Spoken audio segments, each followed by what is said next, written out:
नमस्कार साथियों, मैं नेहा शर्मा कुंजल क्लासेज में आपका हार्दिक स्वागत और हार्दिक अभिनंदन करती हूँ। आज जो हम राष्ट्रपति महोदय जी को पढ़ रहे हैं वो अपने राष्ट्रपति महोदय की अंतिम क्लास है। 3-4 क्लासों में आपके राष्ट्रपति महोदय जी को मैं कंप्लीट करवा चुकी हूँ। अब ये आप इसमें कितना परफॉर्मेंस करते हो ये आपके ऊपर डिपेंड करता है। कितना इसको याद करते हो, कितना उसको समझते हो, कितना क्या करते हो, वो आपके ऊपर डिपेंड करता है। अब ये नहीं है कि मैं आपको राष्ट्रपति पूरा पढ़ाई हूँ, ये नहीं है कि मैं बीच में अनुच्छेद छोड़ के मैं आपको बताई हूँ। मैं पूरा इसलिए बताई हूँ क्योंकि कोई भी अगर विद्यार्थी क्लास देखता है तो उसको पूरा मिले, एक जगह पे सब चीज़ें सुनिश्चित तरीके से मिले तो उसका पढ़ने का भी मन करता है।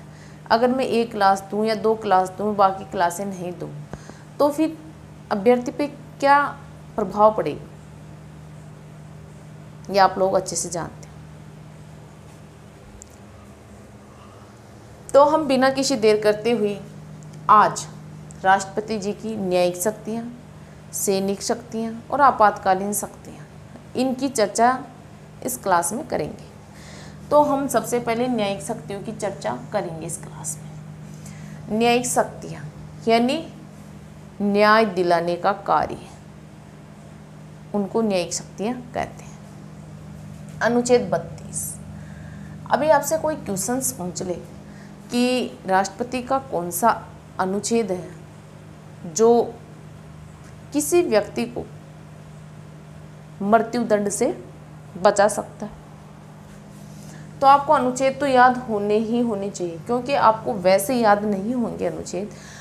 आपको अनुच्छेद, जैसे मैं राष्ट्रपति बता रही हूँ तो इसमें कौन कौन से अनुच्छेद आए वो आपको ऐसे याद करने। ऐसे याद करने से क्या है, आपको जल्दी अनुच्छेद याद हो जाएंगे। मैंने मूल अधिकार बताए, मूल कर्तव्य बताए, नीति निर्देशक तत्व बताए, तो आप जो उनमें जो अनुच्छेद आए आप उनको वहाँ पर याद करो तो ये भूलोगी भी नहीं और जल्दी याद हो जाएंगे आप। क्लियर।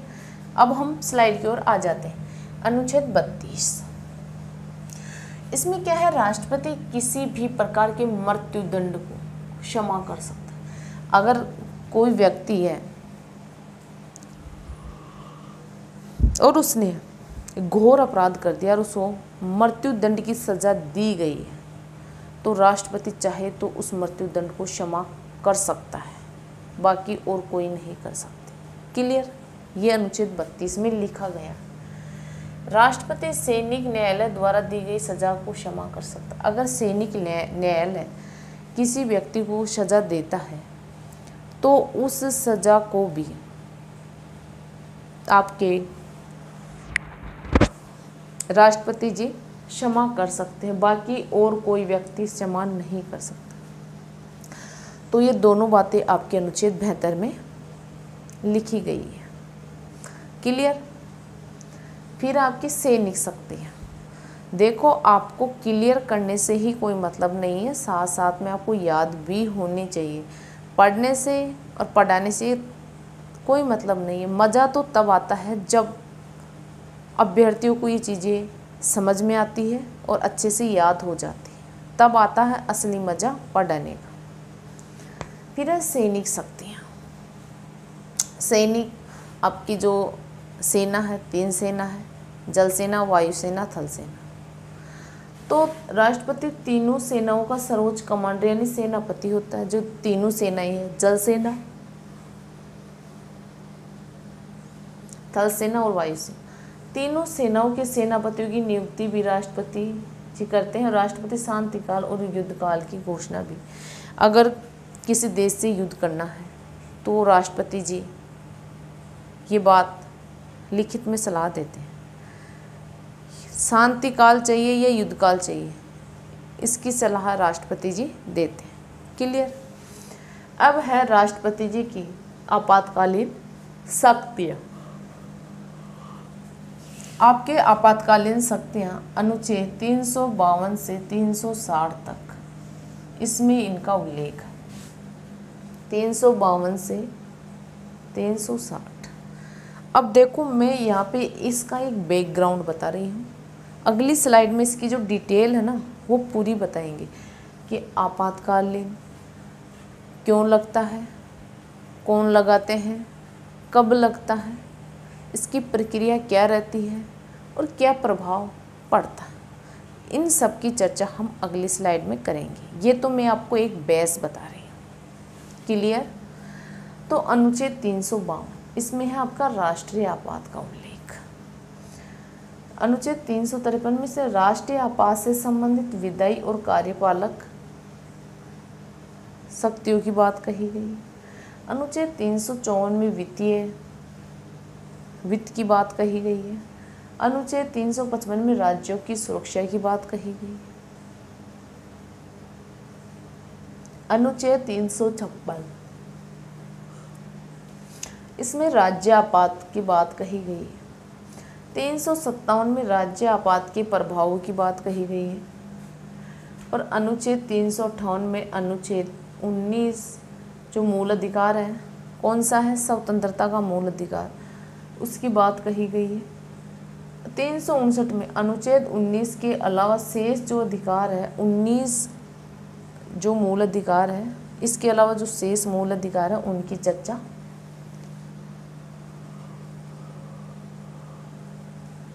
तीन 360 में वित्तीय आपात की बात कही गई है।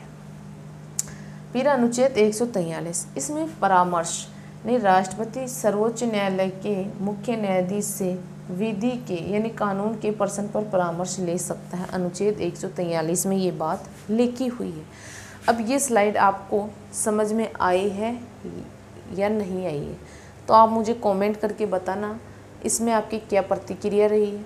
अगर समझ में आ गई है तो अच्छी बात है, नहीं आई है तो और भी अच्छी बात है, क्योंकि आप लोग पढ़ाई नहीं करते हो इसलिए अच्छी समझ में नहीं आती है। आप साथ साथ पढ़ो, याद करो तो सब चीज़ें समझ में आ जाएगी। क्लियर?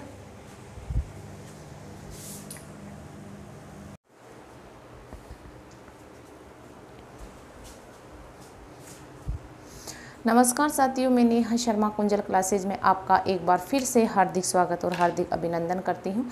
आज जो राष्ट्रपति की अंतिम क्लास है उसकी जो ये अंतिम स्लाइड है, इसमें राष्ट्रपति की मैं आपको राष्ट्रीय आपातकालीन शक्तियाँ बता रही हूँ। उसमें राष्ट्रीय आपात अनुच्छेद 352 राष्ट्रीय आपात कब लगता है, कैसे लगता है, क्यों लगता है और इसका प्रभाव और इसकी प्रक्रिया क्या रहती है, इन सब की चर्चा मैं इस क्लास में आपके सामने करूँगी। तो यह है राष्ट्रपति की आपातकालीन शक्तियाँ। इसमें है राष्ट्रीय आपात। कल मैं आपको अनुच्छेद 352 से 360 तक पिछली स्लाइड में बता चुकी हूँ, तो आपको वो याद करने हैं ऐसे कैसे। अब है अनुच्छेद 352। इसमें है आपके क्यों लगाया जाता है। अब सुनना, क्यों लगाया जाता है। युद्ध, बाह्य आक्रमण और सशस्त्र विद्रोह की स्थिति में, अगर युद्ध हो जाए, बाहरी देश कोई आक्रमण कर दे या शस्त्र सहित कोई विद्रोह कर दे, तब आपके राष्ट्रीय आपात लागू होता है।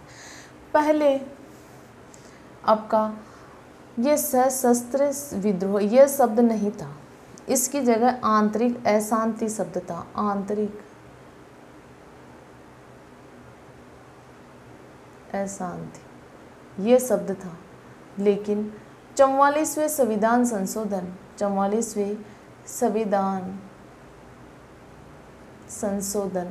1978 के द्वारा इस शब्द को हटा दिया गया और इस शब्द की जगह आंतरिक अशांति की जगह सशस्त्र विद्रोह शब्द को जोड़ दिया गया।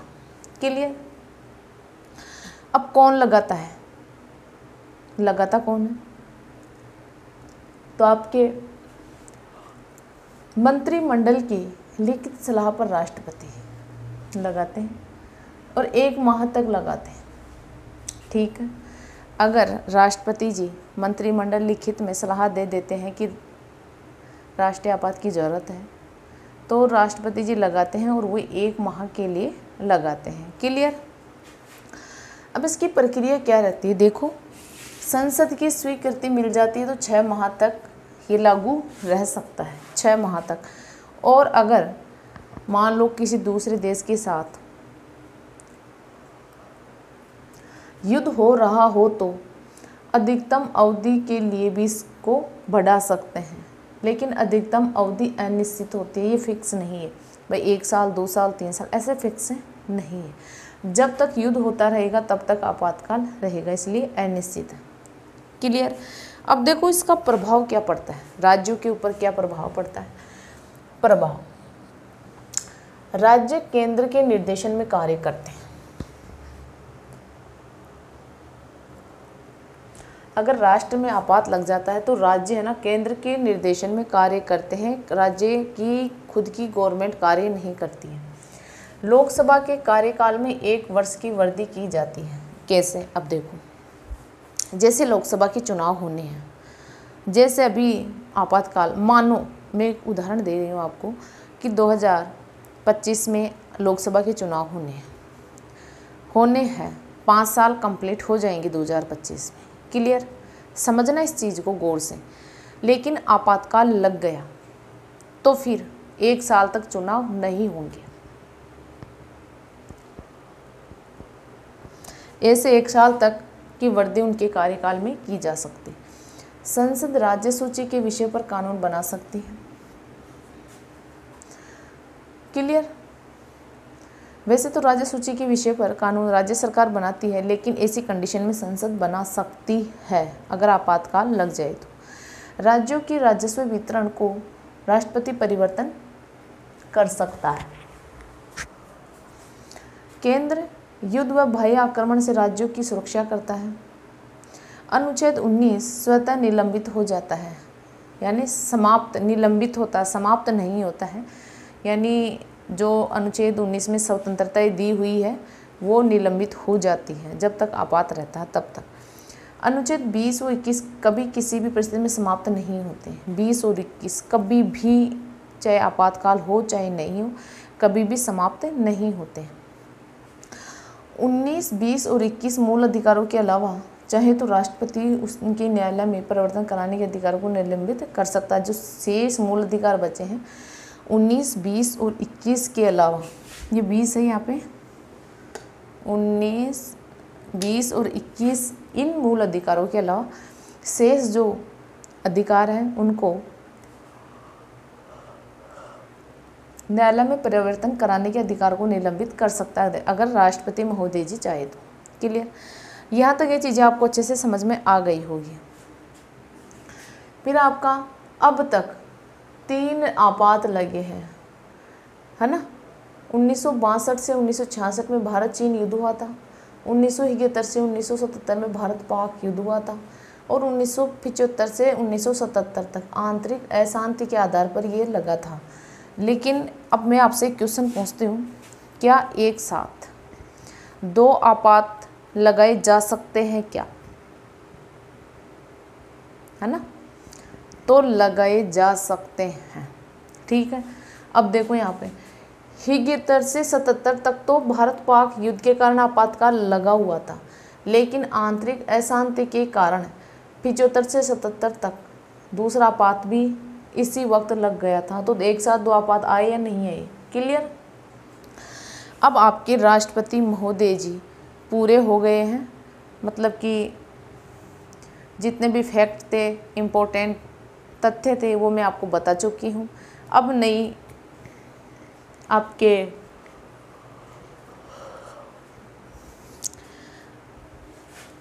मैं आपका अब जो कल आपकी नवरात्रा स्थापना है दिवस, यानी नवरात्रा स्थापना शुरू होने जाएंगे, और इस अवसर पर नवरात्रि स्थापना के अवसर पर मैं आपका रीट का बैच शुरू कर रही हूँ। रीट, इसमें पात्रता और मेंस जो दोनों में सेम टॉपिक है वो टॉपिक मैं पहले करवाऊँगी। रीट पात्रता और रीट मेंस दोनों में जो कॉमन टॉपिक है वो मैं पहले करवाऊँगी, और जो थोड़ा अलग है वो टॉपिक मैं बाद में करवाऊँगी। क्लियर। तो आप सभी साथी, आपके जो अड़ोस पड़ोस में हैं, आपके रिश्तेदारों में आपके कोई जानकार है, उन सबको बता देना कि कुंजल क्लासेज पर रीट का बेस शुरू हो जाएगा कल। और कल की जो क्लास रहेगी वो बहुत शानदार और जानदार रहने वाली है। तो आप ज़्यादा से ज़्यादा क्लास को समय पर देख लीजिए और ये चीज़ें आपको अच्छे से समझ में आ गई होगी। आप लगातार साथ साथ पढ़ते रहिए ताकि आप अपने सपनों को नई उड़ान दे सको। मिलते हैं अगले क्लास में। जय हिंद, जय भारत।